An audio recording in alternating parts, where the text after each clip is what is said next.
Alright, so my customer reached out to me and asked me about adding letters to these. He sent me these pictures right here, and where the circles are on the pictures, he asked me if I'd do the logos on it and DOT numbers, and we went over how we wanted to do it. Originally we talked about silver leaf, but we decided upon doing chrome letters, so these should turn out really cool. Be a little bit of work, show you guys how we do that. First, here's how they look inside my shop. Tons of glare, right? That American flag still looks pretty cool. If you get the light right on it, check this out, it'll switch. That thing just comes to life. Look how the colors go from dark to vivid and bright. And then this paint on this thing, I don't know if you guys can catch it. It's got a great flake to it. There it is. As always, I'm going to go over them with glass cleaner, then wax and grease remover, and then glass cleaner again. Fill the surface, see if it feels good to go.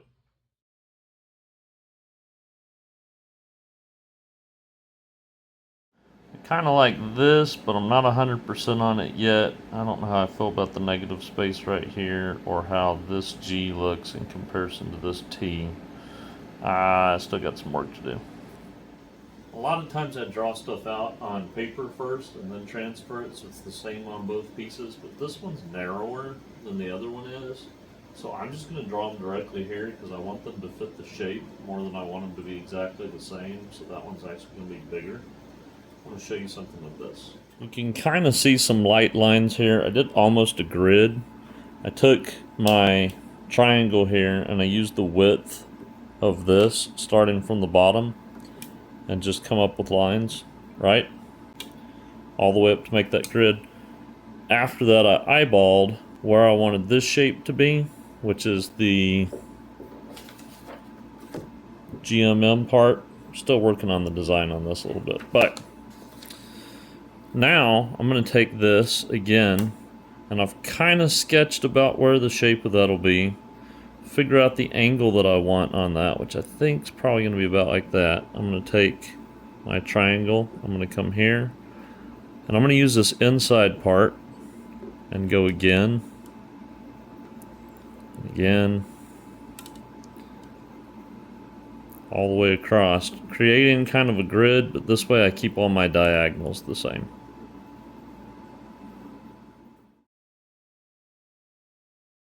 I am redoing this because I didn't like the size, but I want to show you a quick little geometry trick. I've got this shape right here that's actually at a diagonal. I don't know how well you guys can tell there, but corner here, corner there, corner there, corner there. I want to find the halfway point. I'm going to make a diagonal line from point to point, corner to corner, and again, corner to corner, and that gives me the center of that whole shape. So now I can take my triangle here, and I'm lining my edge up with that, just making sure I got the same gap, and now that'll be the center between both ends.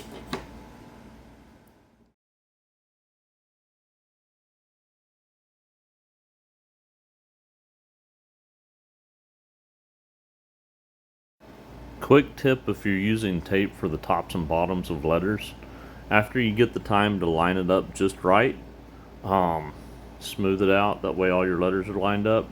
When you go to the end, fold the tip over so that it's easy to peel off again later, and then smooth your edge down, get all the air bubbles and stuff out. That way no paint's going to go up underneath those air bubbles.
Okay, so I was gonna paint Lipan Texas red right now too, but I think when I do the chrome outline on GMM, I'm gonna need a little bit more space than what I left when I wrote the word trucking.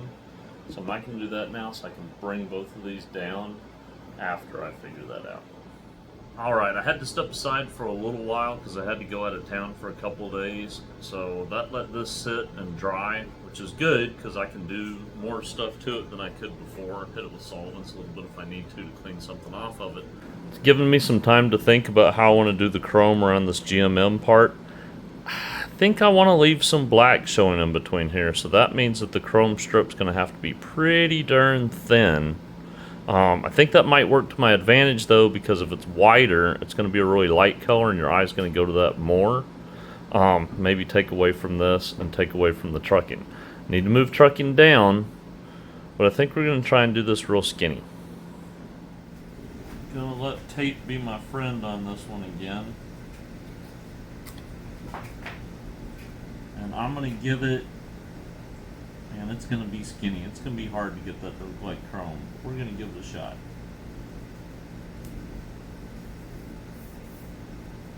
I think if I go that skinny, I can still show some black there. Look at that, I forgot to fold my edge up and it didn't work to my advantage. Now did it? A little bit more even.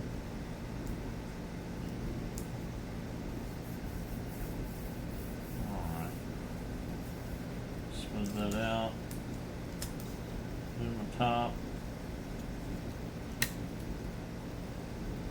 Try to get the same gap. It's really not going to allow for much black in there.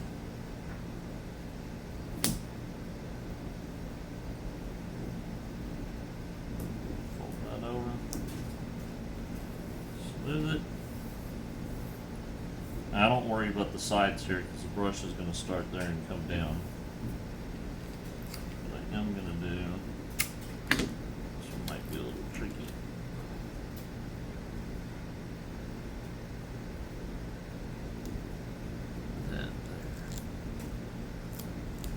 That's going to end up making it tricky inside of here, but we just have to use our brush skills. Normally, whenever I do chrome letters, I take my brush and I double load it, and usually like gray and white on the bottom part, or blue and white on the top part of any line. Sorry about the rustling here, and the dryer going in the background. This is so skinny this time. I'm gonna try a different approach, something I haven't tried before. Hopefully I like it. I'm gonna paint that whole line gray first, and then come back with like some highlights, I guess, with white and stuff to try and make it look like it's got that same kind of fade thing in it, like I normally do. See how it works out.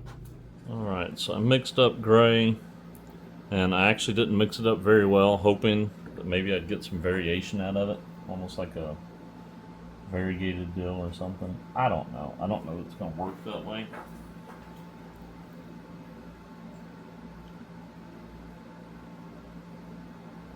And I found on my first strokes there, my brush stroke is wider than I want it to be. So when I do those down strokes, I'm having to try and keep my brush as thin as possible. And on these cross strokes where the tape is, I'm allowing it to overlap the red a little bit. So it'll be a little wider than I want, but it's what it's going to have to be.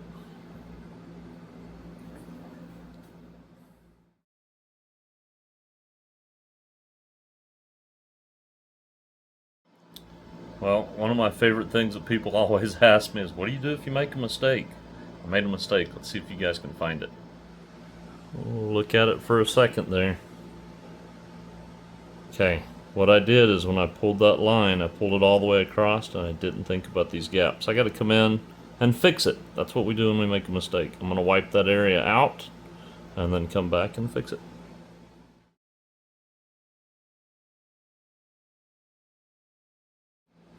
Okay, so after painting this and keeping that as skinny as I did, I think rather than bringing all of this down, I'm going to bring the cross section of the T down and just try to make the space between here interesting. We'll let that kind of come up some. Our eyes here, the top of our K, we'll make sure it comes as far as the top of that. And I think that still gives us enough negative space up here to let it breathe. Maybe we don't go quite that far.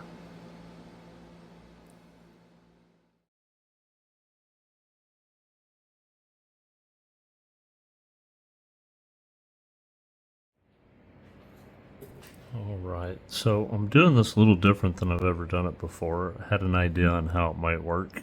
It's kind of where any of the ways that I come up with stuff comes from. Usually I do these blends and stuff.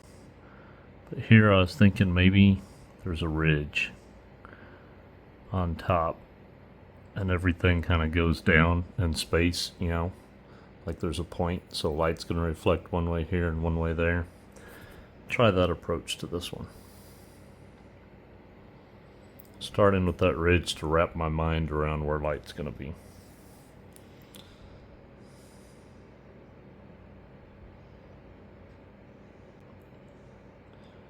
Maybe here it should be flat, actually, like there's a little flat top.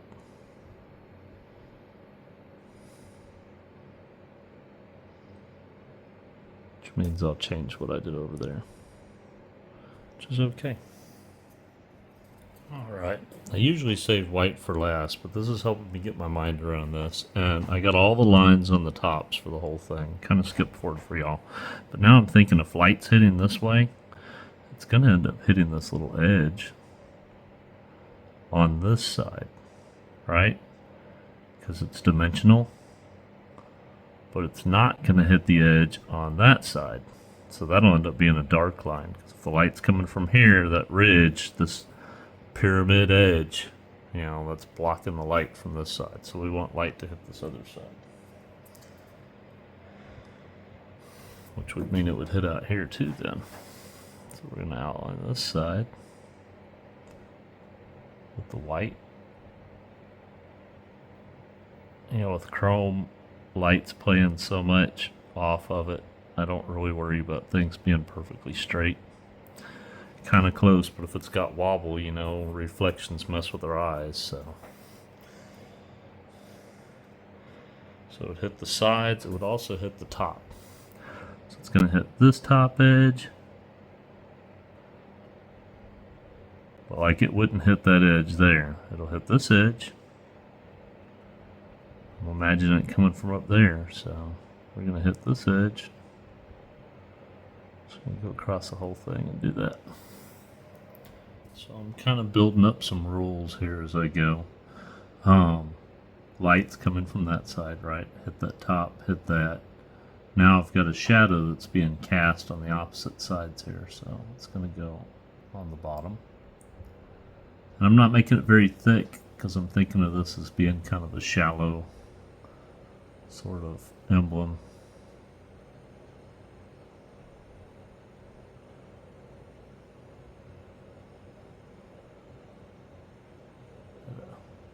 Slow my talking when I pull a line there so don't mess up.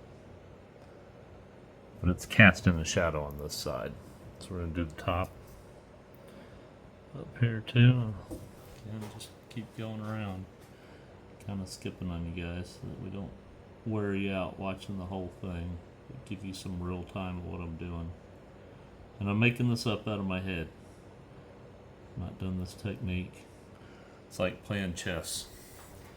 Light's coming from somewhere. Where's it going to hit? What's it going to do? I'm trying to think of the moves that it would make.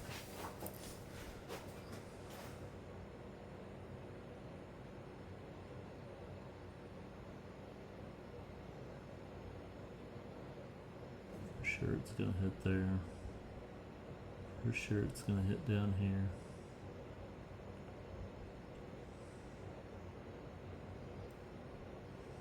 Come on. Need a little bit more reducer there.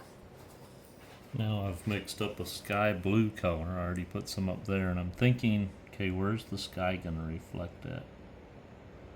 And I don't necessarily want this to be a super clean straight line. I kind of want some curve to it. Some skips. Makes it look a little more organic.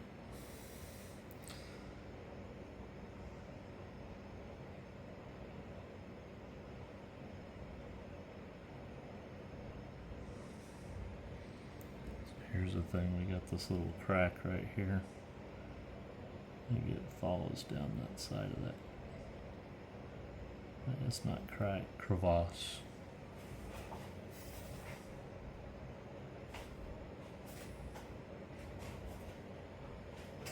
Go over here to this side. It's not going to go past that diagonal there. It's going to come up here. And let it skip, lift off. And again, we would have some on this side. Let's let this follow that edge of that. And then come up. Same down here.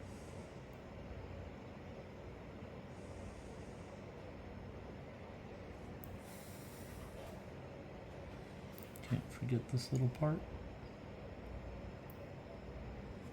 So I don't want the whole thing blue. I want some gray left in there, but I'm trying to add some sky reflection to this side too. Let's come up here this time. I like wiggles. Add some wiggles in it.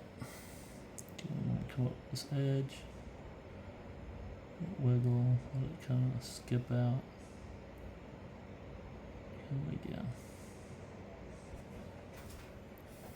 Alright, so now I've mixed a color that was medium gray, black, and imitation gold. So I'm kind of going for a warm, earthy color to reflect the ground. So we've reflected the sky. Now we're going to reflect the ground. So I'm going to go across this bottom part and add some of this in there. Again, I don't want to overly saturate it with it.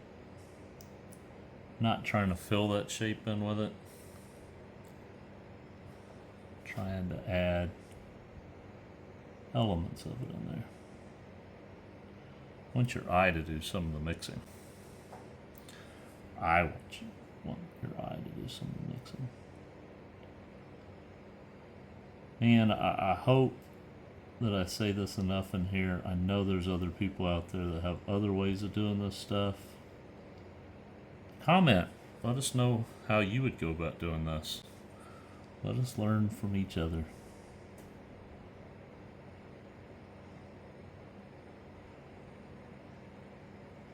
I want to come in at some point, maybe next, have a little bit of red reflecting, so there'd be red from here reflecting up.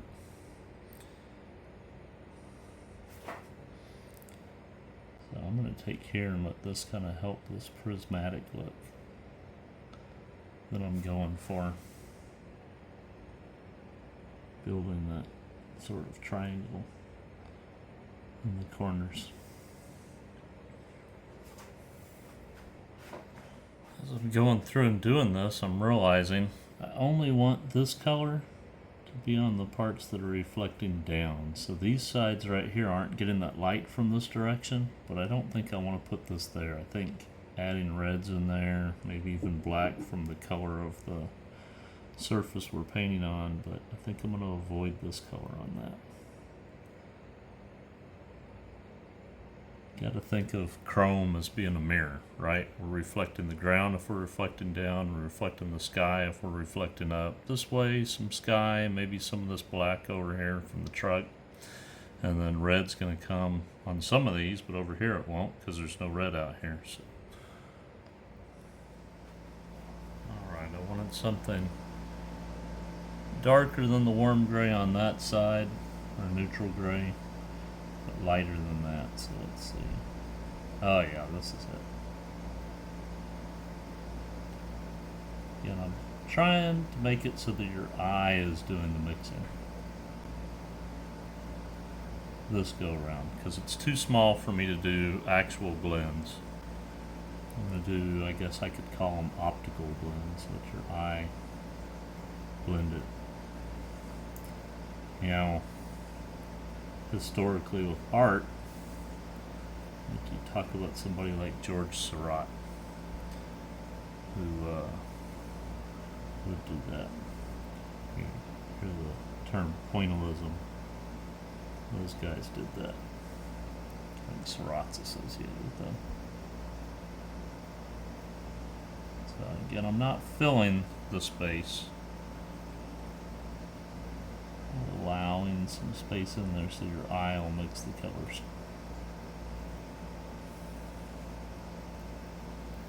I think too you could say I'm trying to let the darkest parts be up close to that white ridge so that white ridge appears really white. And let that lighter gray be closer to the black down there.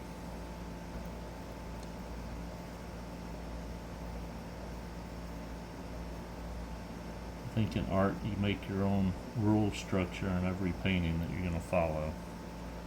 So far our rule structure here is followed. You know, light on top, earth on the bottom, some neutral gray on the darker side.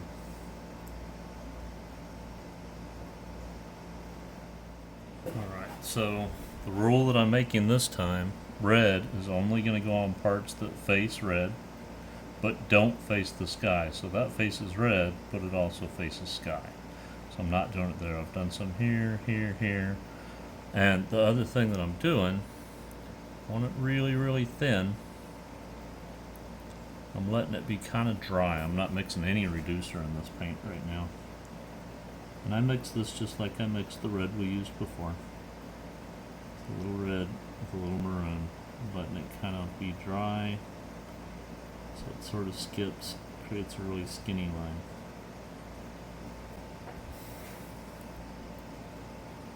And just those parts that face red without facing sky.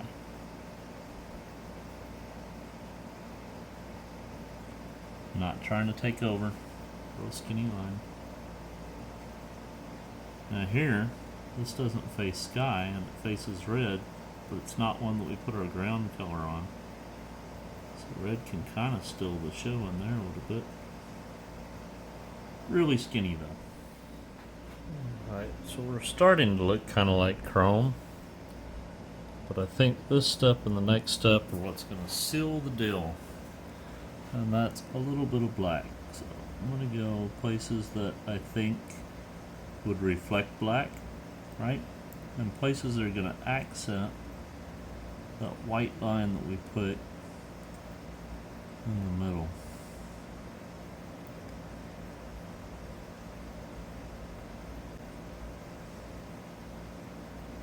Get that in that corner.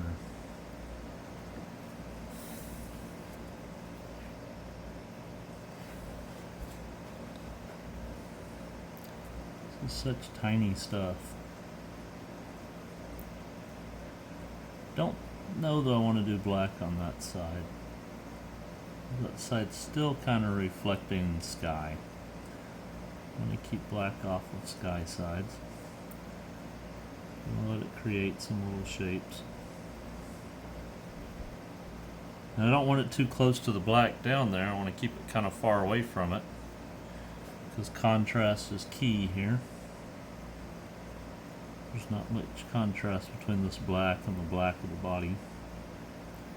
There's less contrast between my black and that dark red shadow that we got over here.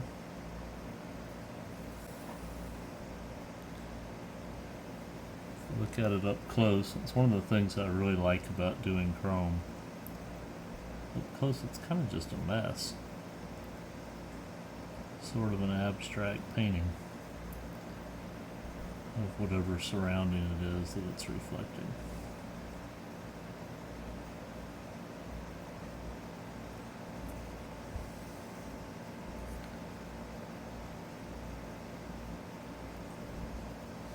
At least that's my theory on this. Let's get some up here to accent that white line at the top. I guess we could call it a crest.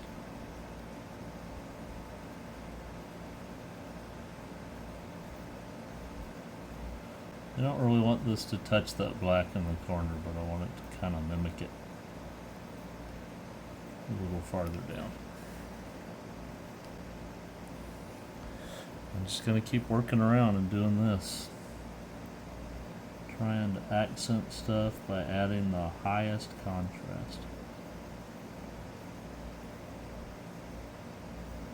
The next step, hopefully, will be what really sets this off.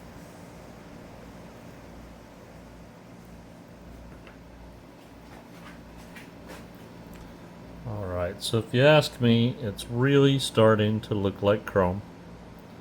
And now it's time to really knock that out of the park. So I'm going back to my white. And I'm going to take the spots that would get the most light. Corners, right? And I'm going to really hit those with a good dot of white. And I might even come back and do a little starburst effect on them.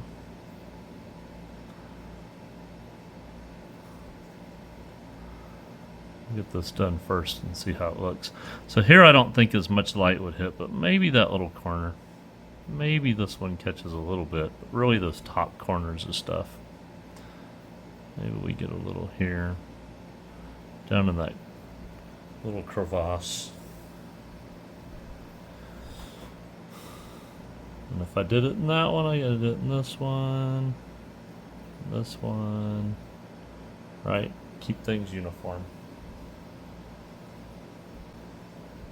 I've really got this brush sort of overloaded with that white. So it'll leave a glob. Maybe a dot-like glob, but a glob. And it's good to let that come off of our thing and into our background.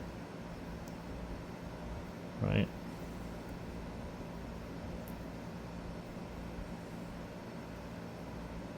Reload my glob. Had too big of a glob. Oh.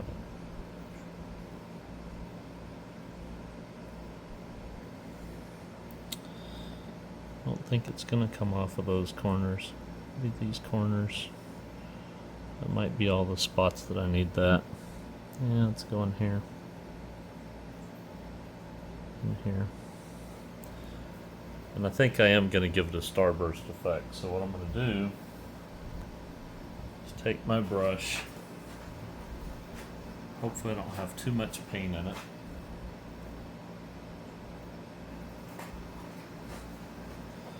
Wanted too much paint before. When I go in the center of that glob, and I'm just going to kind of flick it out. A couple directions.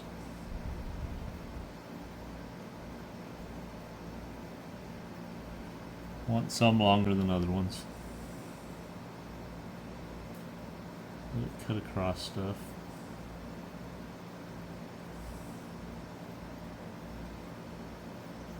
My personal opinion is I want them to be the same directions as the ones I have there, but sometimes they're longer and sometimes they're not.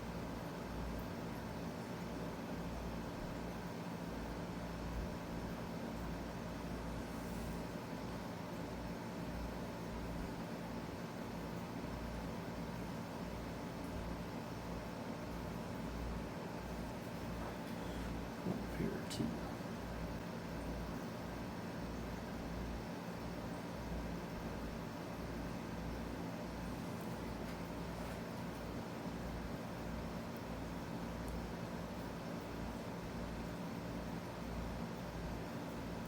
Reflective light. It's not defined by a hard edge.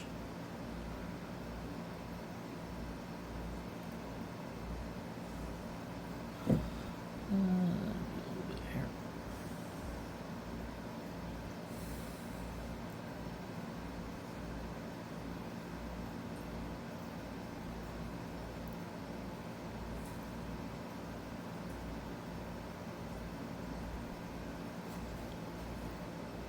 Don't know. What do y'all think?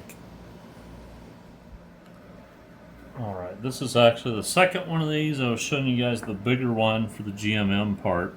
One smaller, if you remember from earlier. This is the one with the flag on it. Kind of following my same rules a little bit to get started on this. These are going to be different. But my light's still coming from the same spot. So I want to highlight the edge that would attract the most light. Or reflect the most light, however you want to word that. So to do that, I'm just using pure white and going over the top edge and the left edge of every shape.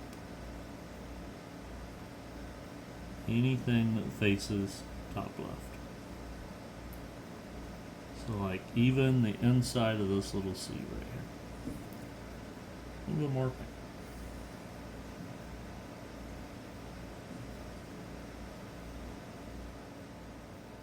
Alright, so I realized after I got those highlights done on all that, let me zoom this in for y'all.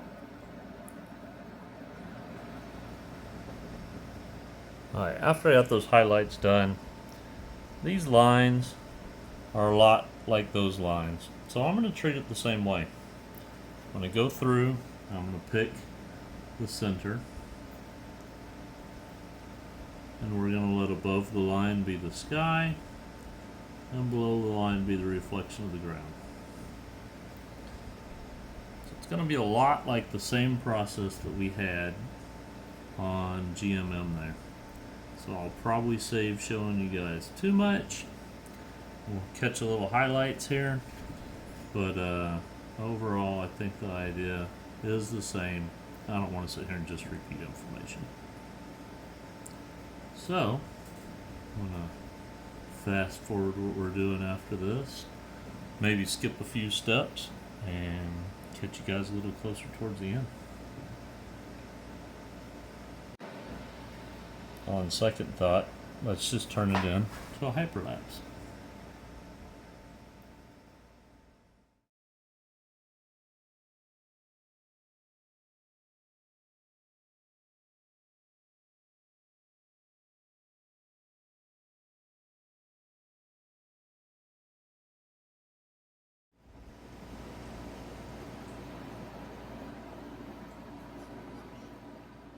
Okay, so I'm mixing up my very last color. It's the red that we started with. I'm starting with red, adding maroon to it.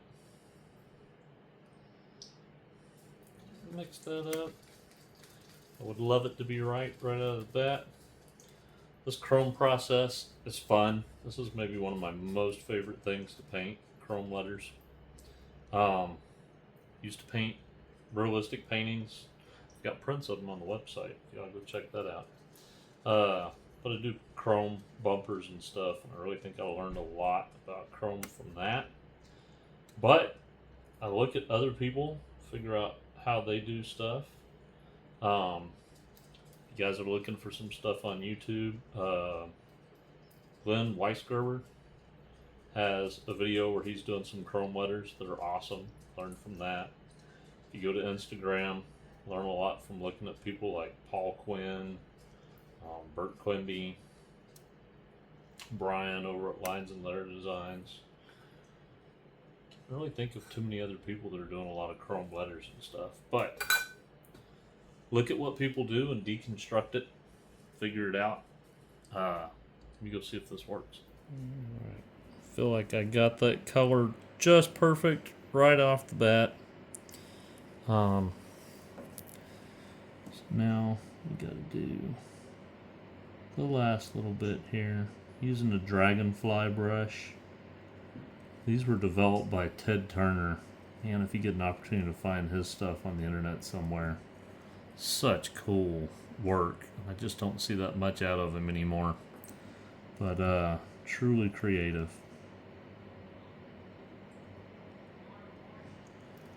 You know, I realized that L is too farther over. I need to wipe it back a little. Hopefully I can without wiping it off. One trick I've found, wipe into your letter. And then if you've got to wipe some little hazy stuff off, you can wipe back out there. Kind of worked. I'm going to touch the end up, make it a little more blunt again. Alright, now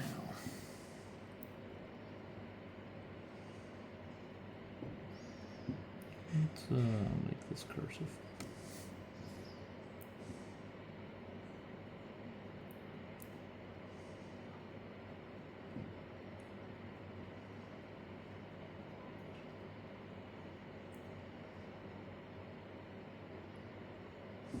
I kind of like these to come.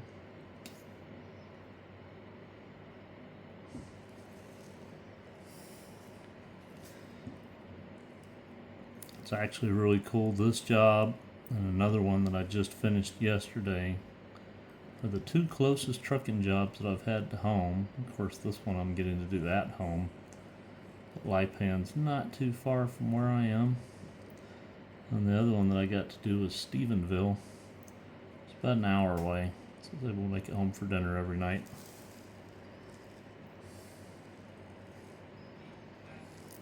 I know there's some people out there with a fast brush script like this that looks way better than mine. I'll keep developing it and get better at it.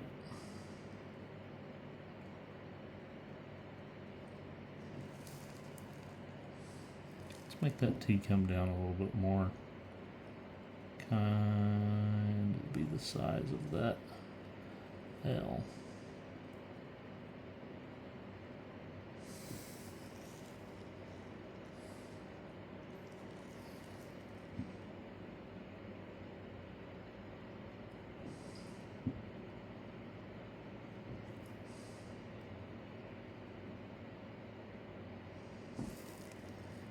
Go ahead and give it a dot. Alright, it's a little later than I had hoped to finish this. I can't really take it outside to show you guys on the light. It's nighttime. I've got 2 more jobs to do, and then tomorrow a car show that goes on for 3 days. So I'm going to show you guys the end on this, and or the finished part of it, and hopefully you guys like it. Let me know in the comments, please. Let me know if you guys have chrome lettering techniques, and then I've got other videos out there on this. See if I can make one of them pop up towards the end, but let's go ahead and look at the finish. So I don't have my pencil markings wiped off of this yet, but it'll come. A little bit bigger one there. If you guys like this video, please let me know by hitting the like button. If you don't like it, I guess let me know by hitting that. As always, subscribe if you want to see more. And let's see the whole picture. Probably not the most glamorous shot here, but if you guys like this, again, hit subscribe, watch some more videos, and have a good day. Surprise! Found some bonus footage here of on-site doing the numbers for this truck. I'm going to be quiet, let you guys just listen to the background noises, enjoy this. If you're not into it, fall asleep, take a nap, walk away, let it keep playing. Gives us more time on the algorithm thing. Y'all enjoy. Bye.